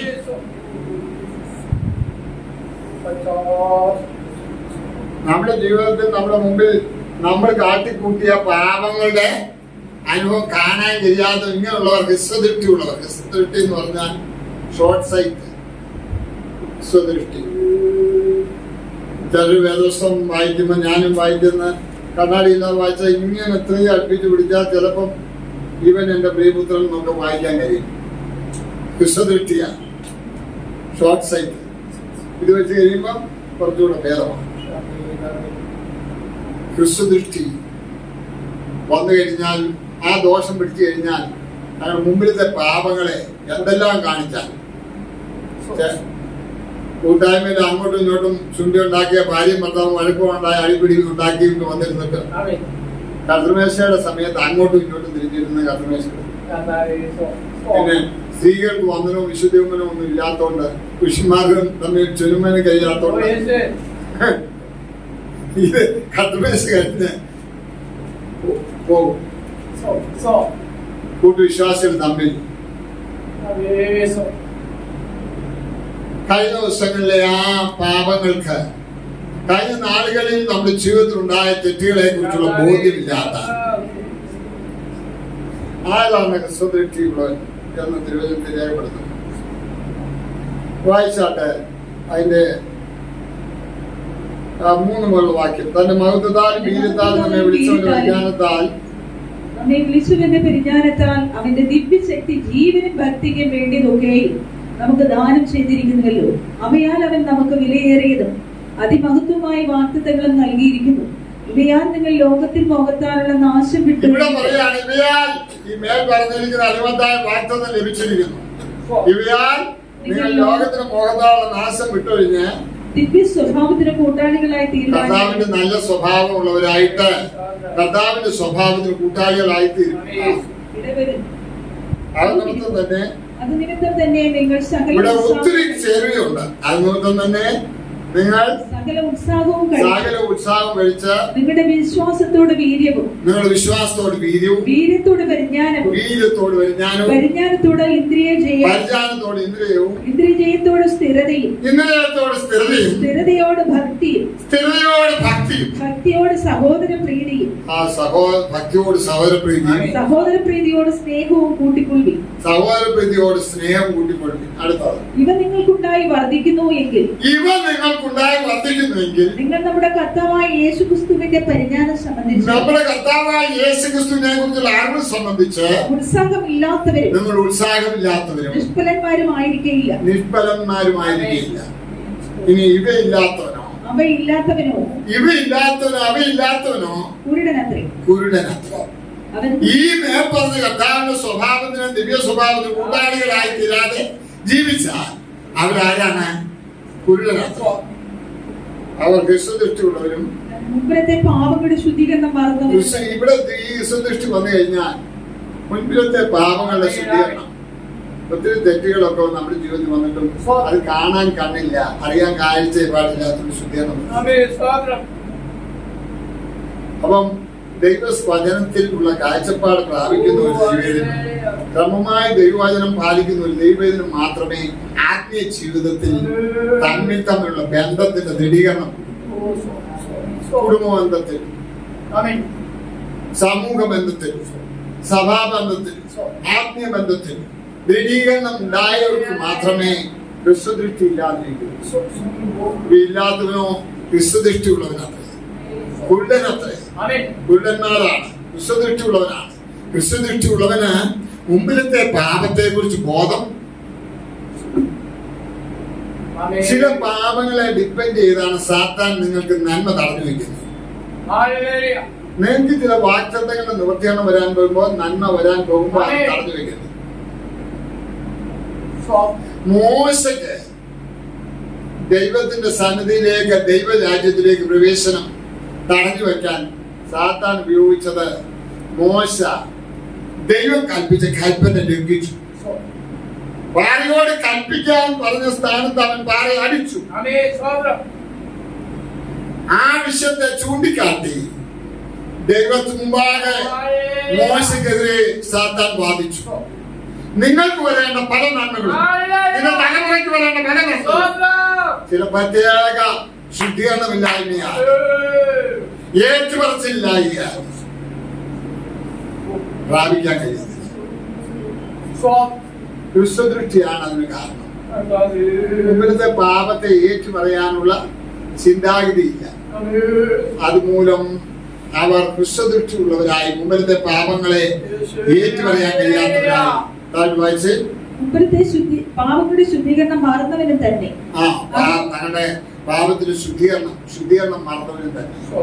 ശുദ്ധീകരണം മറന്നവർ ദൈവസന്നിധി ഒന്നും പ്രാപിക്കത്തില്ല. അതുകൊണ്ട് സഹോദരന്മാരെ നിങ്ങളുടെ വിളിയും തെരഞ്ഞെടുപ്പും ഉറപ്പാക്കുവാൻ അധികം ശ്രമിപ്പീൻ. നിങ്ങളുടെ വിളിയും തെരഞ്ഞെടുപ്പും ഉറപ്പാക്കുവാൻ അധികം ശ്രമിക്കുകയും എന്ന് പറയുക. അപ്പോ വിശ്വദൃഷ്ടി നമ്മുടെ ജീവിതത്തിൽ സംഭവിച്ചാൽ തെറ്റുകൾ ഏറ്റു പറയുവാനായിട്ട് ആ അവസ്ഥയാണ് ലവോദിക്ക സഭയിൽ ഉണ്ടായ തകരാറ്. അവർ വിശ്വദൃഷ്ടിയുള്ളവരായി മുമ്പിലത്തെ പാപങ്ങളെ കുറിച്ചുള്ള ബോധമില്ല. ദൈവസന്നിധിയിൽ അനുഗ്രഹം പ്രാപിക്കുന്നതിന് കാരണമായി തീരുന്ന ഏറ്റവും വലിയ കാര്യം നമ്മുടെ കണ്ണ് തുറക്കണം. കർത്താവേ, എന്റെ ജീവിതത്തെ എനിക്ക് വെളിപ്പെടുത്തി തരണമേ എന്ന് ദൈവത്തോട് കുത്തിയിരുന്ന് പ്രാർത്ഥിച്ചാൽ ദൈവം നമ്മുടെ ജീവിതത്തിൽ നാം ചെയ്ത തെറ്റുകളെ കുറിച്ചുള്ള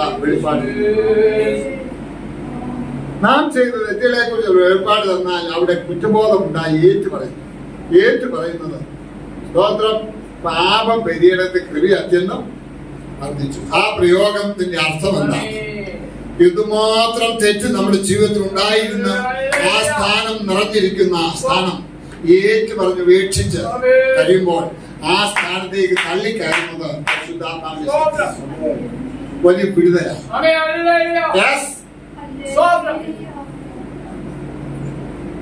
ആ വലിയ പിടിതൽ എന്റെ ജീവിതത്തിൽ വർത്താതെ വേണം. ക്രിസ്തുവിനുള്ളവരായി മുമ്പത്തെ പാപങ്ങളുടെ പരിഹാരം ഓർമ്മയില്ലാത്തവരായി പിശാച് നമ്മെ ആക്കി തീർക്കുന്ന അനുഭവം ആ അവസ്ഥയ്ക്ക് വ്യത്യാസം വരും. നാം ദൈവവചനം പഠിക്കുന്ന പോകുമ്പോ ദൈവവചനത്തിന്റെ വ്യവസ്ഥയ്ക്ക് ഒത്ത് ജീവിപ്പാൻ നാം തീരുമാനിക്കുമ്പോ നമ്മുടെ ജീവിതത്തിൽ കുറവുകളല്ലേ ഏറ്റുപറഞ്ഞ് ശുദ്ധീകരണം പ്രാപിച്ച് ശുദ്ധീകരണത്തോടായിരിക്കുമ്പോ ദൈവം ചില വെളിപ്പാട് നമുക്ക് ലവോദിക്ക സഭയുടെ അനുഭവത്തെ കുറിച്ച് അവിടെ പറയുകയാണ്. സ്തോത്രം. മുമ്പിലത്തെ പാപത്തെ കുറിച്ച് അവർക്ക് ശുദ്ധീകരണമില്ല. അവരെന്ത് ചെയ്യുന്നു? കാഴ്ച ലഭിക്കേണ്ടതിന് കണ്ണിൽ എഴുതുവാൻ ലേപം എന്നോട് വിലയ്ക്ക് വാങ്ങുക. ഈ കാഴ്ചപ്പാട് പ്രാപിക്കേണ്ടതിന് കണ്ണിൽ എഴുതുവാൻ ലേപം ഞാൻ നിന്നോട് ബുദ്ധി പറയുന്നു. നിന്റെ കണ്ണിന് കാഴ്ച പ്രാപിക്കണം. കർത്താവിനോട് പറയണ എനിക്ക് കാഴ്ചയില്ല, ഒരു കാഴ്ചപ്പാട് തരണം. നമ്മള് ദൈവത്തോട് പറയുന്ന മറ്റുള്ളവരെ കാണാനുള്ള കാഴ്ചപ്പാട്, അവരുടെ വെളിപ്പാട് പ്രാപിക്കാനുള്ള കൃപ പ്രാപിക്കാനുള്ള പ്രാർത്ഥന ഒന്നും വേണ്ട. അതിനുപരിയായിട്ട് നിങ്ങൾ പ്രാപിക്കേണ്ടത് എന്റെ ദൈവമേ, എന്റെ തകരാറുകളെ കണ്ടുപിടിക്കാനുള്ള എന്റെ കണ്ണും തുറക്കണം. നിങ്ങളുടെ കണ്ണും തുറന്നു കഴിഞ്ഞാൽ രണ്ട് കാര്യമാണ്. എത്രയോ നാം പിമ്പിലാണെന്നുള്ള ബോധം, എത്രയോ തെറ്റ് നമ്മുടെ ജീവിതത്തിൽ അത് ഏറ്റു പറയാൻ ഇട വന്നു കഴിയുമ്പോ നമ്മുടെ ജീവിതം അപ്പനോട് അടുക്കും.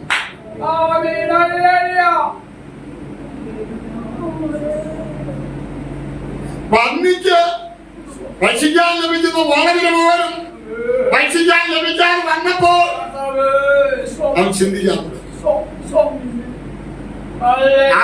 അപ്പന്റെ ഭവനത്തെ കുറിച്ച് ഓർത്തു.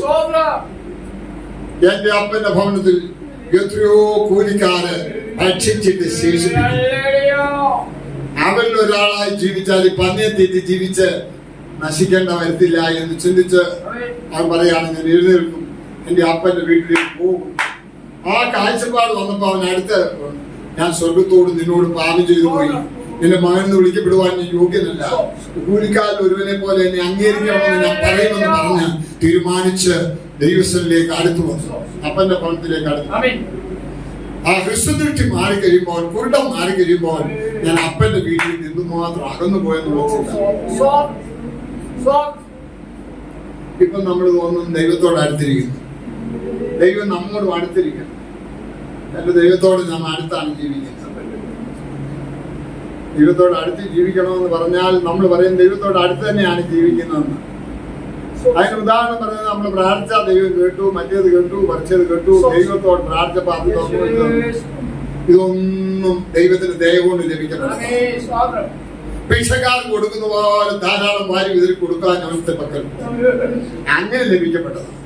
എന്നാൽ മക്കളെന്നുള്ള നിലയിൽ നീ പ്രാപിക്കേണ്ടത് പ്രാപിക്കുവാൻ, മകളെന്നുള്ള നിലയിൽ മകനെന്നുള്ള നിലയിൽ നീ പ്രാപിക്കേണ്ടത് പ്രാപിക്കുവാൻ, നിന്റെ കണ്ണൊന്ന് ഉറക്കുവാൻ, എന്റെ കണ്ണൊന്ന് ഉറക്കണമേ എന്ന്.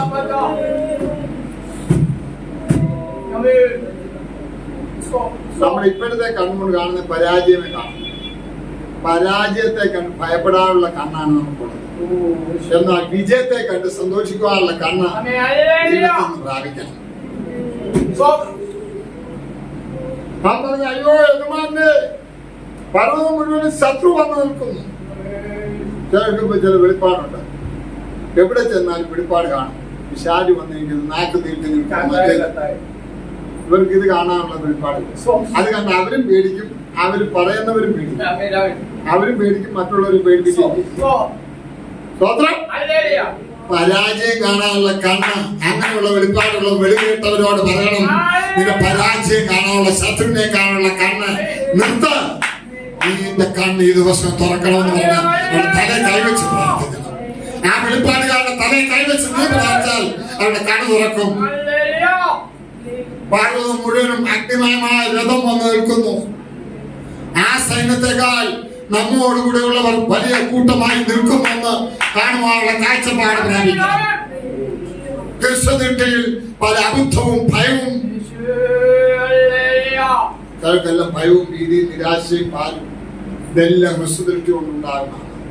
ദൈവസേന പ്രാർത്ഥിച്ച് ദീർഘദൃഷ്ടി പ്രാപിച്ചു കഴിയുമ്പോൾ നമ്മുടെ മുമ്പിലത്തെ പാപത്തെ കുറിച്ചുള്ള ബോധവും, അതിനപ്പുറത്തായി ദൈവത്തിൽ നിന്ന് നാം അകന്നിരിക്കുന്ന അനുഭവം, ദൈവത്തോട് അടുത്തിരിക്കുന്നതിന് നല്ലതെന്ന് പറഞ്ഞത് അടുത്തിരിക്കുകയും, ദൈവത്തോട് അടുക്കുമ്പോൾ കൂടുതൽ ശക്തി പ്രാപിച്ച്, ആർജം പ്രാപിച്ച് ധൈര്യത്തോട് മുന്നേറുവാൻ ദൈവാത്മാവ് നമ്മെ സഹായിക്കും. കാഴ്ചപ്പാട് വെളിപ്പെട്ടു വരട്ടെ.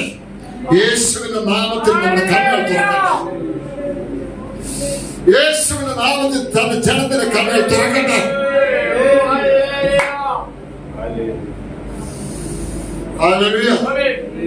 ആ ഹ്രസ്വദൃഷ്ടി മാറി. അടുത്ത വായിച്ചേ.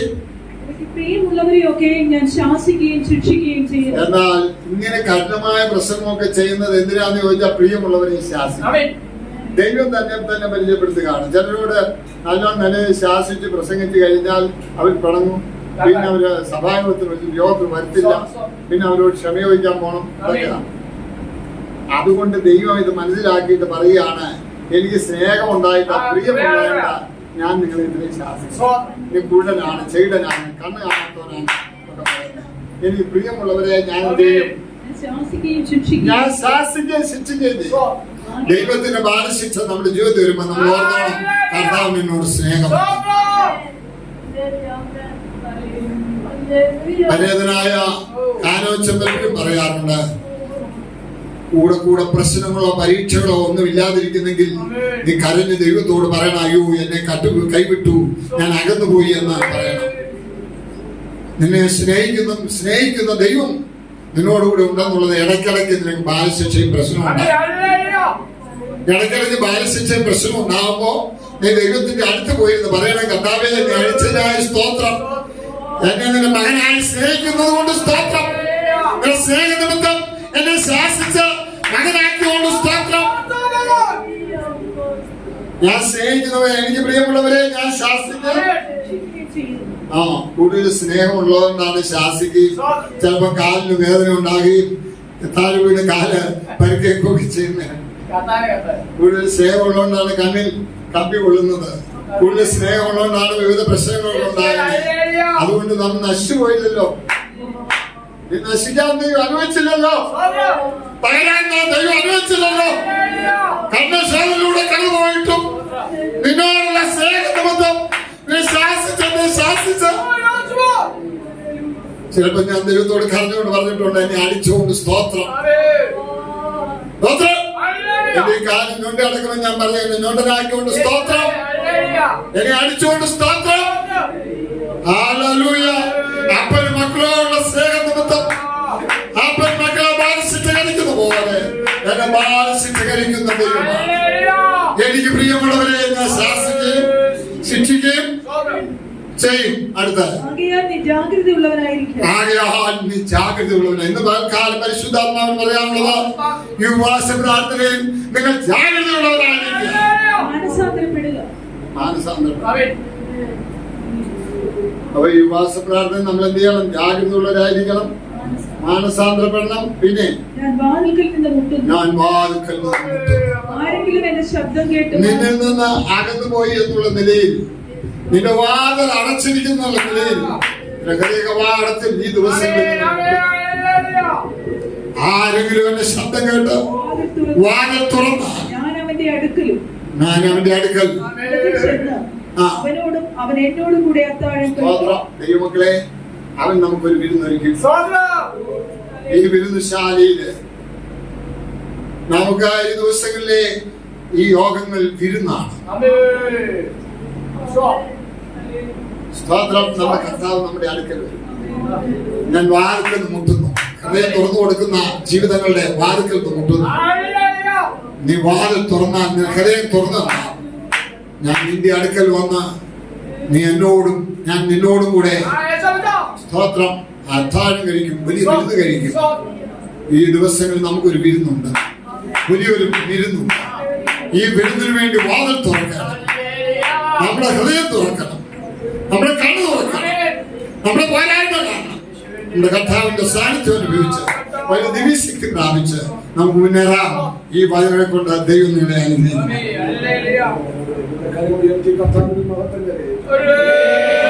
ശക്തിയോടെ ദൈവത്തിന് മഹത്വം കരയട്ടെ. നമുക്ക് എല്ലാവർക്കും അറിയാവുന്ന ഒരു പാട്ടിന്റെ ചേർന്ന് കരങ്ങൾ അടിച്ച കർത്താവിനെ പാടി മഹത്വം കരയറ്റാം. ആമേൻ. ലോകം ഞാൻ ഓട്ടം തികച്ചു, സ്വർഗ്ഗഗേഹി വിരുദിനായി. പാട്ട് ചേർന്ന് കരങ്ങൾ അടിച്ച കർത്താവിനെ പാടി മഹത്വം കരയറ്റാം. നമ്മുടെ കർത്താവിന്റെ സാന്നിധ്യം ഈ പകൽ നമ്മുടെ നാടുകളുണ്ടല്ലോ. കേൾക്കപ്പെട്ട വചനം നമ്മൾ സ്മരിക്കപ്പെടുവാനിടയായി തരട്ടെ. ആമേൻ. ആമേൻ. നമുക്ക് എല്ലാവർക്കും അറിയുന്ന പാട്ട് ചേർന്ന് കരങ്ങൾ അടിച്ച് കർത്താവിനെ പാടി മഹത്വം കരയറ്റാം.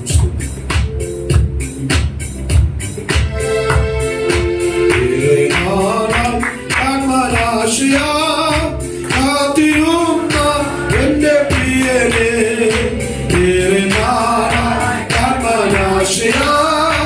കാത്തിരുന്ന എന്റെ പ്രിയനെ തേജസ്സോടെ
ഈ ഉപവാസത്തിന്റെ 2-ാം ദിവസം പകൽ നമ്മോട് ദൈവം ബോധിക്കാ സഭയുടെ പോരായ്മകളെ ഭൗമിക തലത്തിൽ സംഭവിക്കുന്നതെങ്കിൽ ദൈവത്തിന്റെ കാഴ്ചപ്പാടിൽ ദരിദ്രരാണ്. ഒരു കാഴ്ചപ്പാടുണ്ടെന്ന് ശ്രദ്ധിക്കുമ്പോഴും ദൈവങ്ങളോട് പറഞ്ഞ് നിങ്ങൾ കുരുടരാണ്. ഇന്ന് പകൽക്കാലം നാം സ്വയമേ അഭിമാനിക്കുന്ന വിമാന മേഖലകളെ വെടിഞ്ഞ് നമ്മുടെ പോരായ്മകളെ തിരിച്ചറിയുവാൻ ഈ പ്രാർത്ഥനകൾ ഒരുക്കപ്പെടുവാനിടയായി തീരട്ടെ.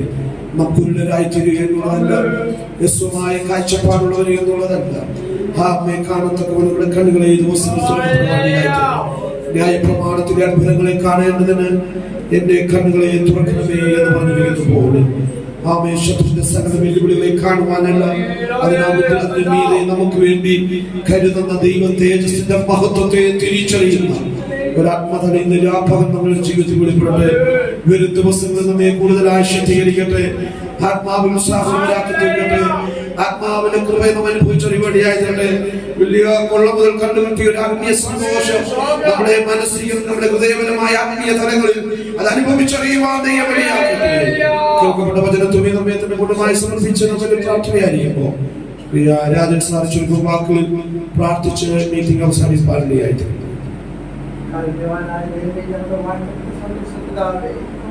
ഈ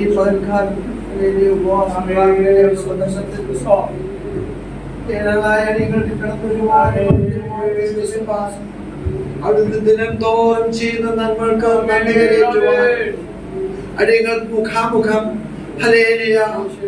വാഴ്ത്തപ്പെട്ട ദേവദാസന്മാരുടെ സാന്നിധ്യത്തിൽ കർത്താവിനെ വാഴ്ത്തി സ്തുതിപ്പാൻ അടിയങ്ങളുടെ ജീവിതത്തിൽ തന്ന നല്ല സഹവാസത്തിനായി സ്തുതിക്കുന്നു, സ്തോത്രം ചെയ്യുന്നു.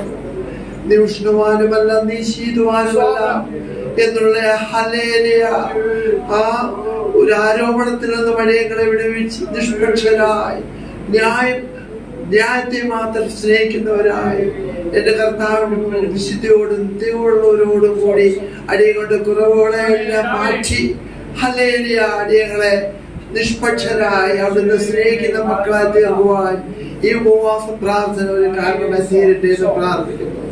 ദൈവജനത്തിന്റെ അഗാധതയിലേക്ക് ആഴങ്ങളിലേക്ക് അടിയങ്ങളെ കൈപിടിച്ചു കൊണ്ടുതന്ന പ്രിയ അപ്പച്ചൻ പാർഷക്കായി സ്തോത്രം ചെയ്യുന്നു. ദൈവജനത്തിന്റെ ആഴമേറിയ മർമ്മങ്ങൾ അടിയങ്ങൾക്ക് ഹൃദയമാക്കി തരുവാൻ പ്രിയ മകൻ പാർഷയും അവിടുത്തെ ബലപ്പെടുത്തിയിരിക്കാൻ സ്തോത്രം ചെയ്യുന്നു. ഇരുവരെയും ധാരാളമായി ദൈവം അനുഗ്രഹിക്കട്ടെ. ഈ പ്രാർത്ഥനാലയത്തെ ദൈവം ധാരാളമായി അനുഗ്രഹിക്കേണ്ട കർത്താവേ, ഈ ഉപവാസ പ്രാർത്ഥനയിൽ ഏഴയായി അടിയനും കടന്നു വരുവാൻ ഈ തിരുസാന്നിധ്യം ഹല്ലേലൂയ അനുഭവിച്ചറിയുവാനും അടിയനും ഒരു സാവകാശം തന്നതിനായി സ്തോത്രം. വന്ന എല്ലാ മക്കളെയും പേരായി അനുഗ്രഹിക്കേണ്ട കർത്താവേ, ഹല്ലേലൂയ സ്തോത്രം. ഈ ഉപവാസത്തിന്റെ വരും ദിവസങ്ങളിലും അടിയനെ കടന്നു വരുവാനുള്ള സാവകാശം തരണം കർത്താവേ. ധാരാളം ആത്മാക്കളെ കൂട്ടി വരുന്നേണം കർത്താവേ. ഹല്ലേലൂയ അവിടുന്ന് കേൾക്കുന്ന തിരുവചനത്തിന്റെ മർമ്മങ്ങൾ അടിയങ്ങളുടെ ജീവിതത്തിൽ ഹല്ലേലൂയ ഹല്ലേലൂയ ചെയ്യുവാൻ സഹായിക്കണം. ഉപവാസത്തോടുള്ള ബന്ധത്തിൽ ദൈവത്തോട് കൂടിയിരിക്കുവാനും ഉപവസിക്കുവാനും ദൈവത്തോട് കൂടെ ഇരുന്ന് ശക്തിമേൽ ശക്തി പ്രാപിച്ച് അനുഗ്രഹം പ്രാപിച്ച് മുന്നേറുവാൻ എല്ലാവരെയും സഹായിക്കണം. പ്രിയ ദേവദാസന ഹല്ലേലൂയ അപ്പച്ചൻ പാസ്റ്റർക്കായ മകൻ പാസ്റ്റർക്ക് വേണ്ടി വീണ്ടും ധാരാളമായി പ്രാർത്ഥിക്കുന്നു. ബലം കൊടുക്കണം, ആരോഗ്യം കൊടുക്കണം. വന്ന എല്ലാ ദൈവമക്കളെയും പേരായി ദൈവം സമർപ്പിക്കുന്നു. എല്ലാവരെയും ധാരാളം അനുഗ്രഹിക്കണം. പ്രാർത്ഥന കേട്ട സ്നേഹത്തിനായി എല്ലാം ഞങ്ങൾക്ക് ആ ജീവൻ തന്ന ഞങ്ങളുടെ വാഴ്ത്തപ്പെട്ട കർത്താവിന്റെ അനുഗ്രഹിക്കപ്പെട്ട പൊന്നുനാമത്തിൽ അടിയങ്ങൾ ചോദിക്കുന്നു. കൃപയുണ്ടായി കേൾക്കണം പിതാവേ. സമാധാനം വാഴും അനുഗ്രഹം നമ്മോട് പ്രാർത്ഥിച്ചോടും കർമ്മദേവരോടും സർവവിശുദ്ധന്മാരോടും സ്ഥലവാസികളോടും മഹത്വം.